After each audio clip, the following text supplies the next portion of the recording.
দেশে সবচেয়ে বেশি দুর্নীতি হয় পাসপোর্ট অফিসে ৮৪.৪%। দ্বিতীয় বিআরটিএ ও তৃতীয় বিচার বিভাগ। সেবা খাতে দুর্নীতি নিয়ে টিআইবির জাতীয় জরিপে রিপোর্ট প্রকাশ পেয়েছে।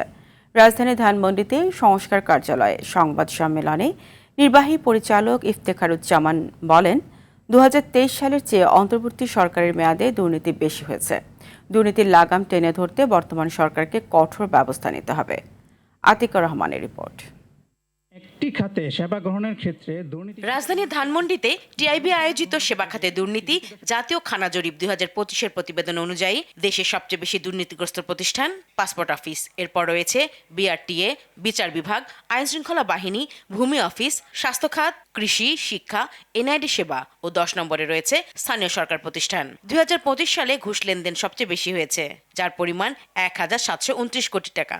এই দেশের মানুষ যারা সেবা গ্রহীতা তাদের ৮১.৬% কোনো না কোনো খাতে দুর্নীতির শিকার হয়েছে। অর্থাৎ দুর্নীতির যে ব্যাপকতা গভীরতা সেটা যে আমরা প্রাক্কলন করেছি যে বিশাল অর্থের অপচয় হয়। ১২,৬৩৩ কোটি টাকা হচ্ছে যে ঘুষ লেনদেন হয়েছে। টিআইবি নির্বাহী পরিচালক বলেন, অন্তর্বর্তী সরকার দুর্নীতি প্রতিরোধ করতে ব্যর্থ হয়েছে। বিএনপি সরকারের সবচেয়ে বড় চ্যালেঞ্জ সব সেক্টর থেকে দুর্নীতি দূর করা। অন্তর্বর্তী সরকারের সময় যে খুব একটা উল্লেখযোগ্য উদ্যোগ নেওয়া হয়েছে সেটা বা উল্লেখযোগ্য সাফল্য অর্জন করা হয়েছে বা করতে করা গেছে সেটা কিন্তু বলার মতো সুযোগ নেই এবং এই জরিপ সেটাই প্রমাণ করছে আমাদের কাছে। নতুন সরকারের কাছে ডেফিনেটলি আমাদের প্রত্যাশা থাকবে এখনো সুশাসনের ঘাটতি, দুর্নীতি, নেতিবাচক প্রভাব সবকিছুর কারণে।